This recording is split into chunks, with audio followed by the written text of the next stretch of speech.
ബഹുമാനപ്പെട്ട പ്രതിപക്ഷ നേതാവിന് വേണ്ടി ശ്രീ കെ ബാബു.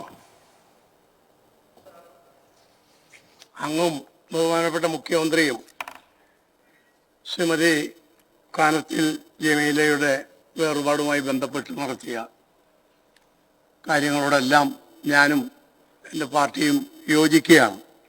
സർ, ത്രിതല പഞ്ചായത്ത് സംവിധാനത്തിൽ എല്ലാ തലങ്ങളിലും അംഗമാകാൻ സാധിച്ച അപൂർവം ആളുകളിൽ ഒരാളാണ് ശ്രീമതി കാനത്തിൽ ജമീല. മലബാർ പ്രദേശത്തു നിന്ന് നിയമസഭയിൽ വന്നിട്ടുള്ള വനിതാ അംഗങ്ങളിൽ, പ്രത്യേകിച്ച് ന്യൂനപക്ഷ വിഭാഗങ്ങളിൽ നിന്നുള്ള ഒരംഗം ആയിരുന്ന ശ്രീമതി കാനത്തിൽ ജമീല അങ്ങേയറ്റത്തെ ജനാധിപത്യ ബോധവും മതേതര നിലപാടും ഈ സഭയിൽ എന്നും പ്രകടിപ്പിക്കാറുണ്ട്. രണ്ട് പക്ഷമാണെങ്കിലും ഇടവേളകളിലെല്ലാം കാണുന്ന സന്ദർഭത്തിൽ മലബാർ സ്ലാങ്ങിൽ വളരെ അടുത്ത സൗഹൃദം പുലർത്താൻ അവരെപ്പോഴും ശ്രദ്ധിച്ചിരുന്നു.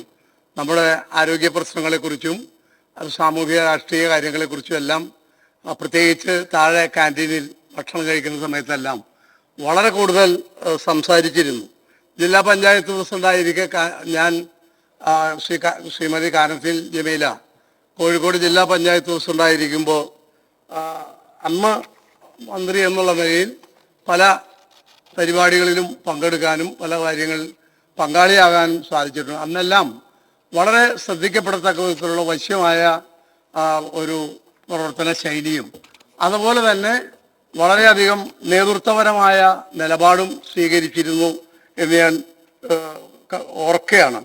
ശ്രീമതി കാനത്തിൽ ജമീല 1995 തദ്ദേശ സ്വയംഭരണ തെരഞ്ഞെടുപ്പിൽ CPM-ന്റെ സ്വതന്ത്ര സ്ഥാനാർത്ഥിയായിട്ടാണ് തലക്കളത്തൂരിൽ നിന്ന് പഞ്ചായത്ത് അംഗമായത്. അതോടെയാണ് CPM സ്വതന്ത്ര സ്ഥാനാർത്ഥിയായി മത്സരിച്ചതിനെ തുടർന്നാണ് ഞാൻ മനസ്സിലാക്കുന്ന 97 CPM പാർട്ടി അംഗമായി മാറിയത്.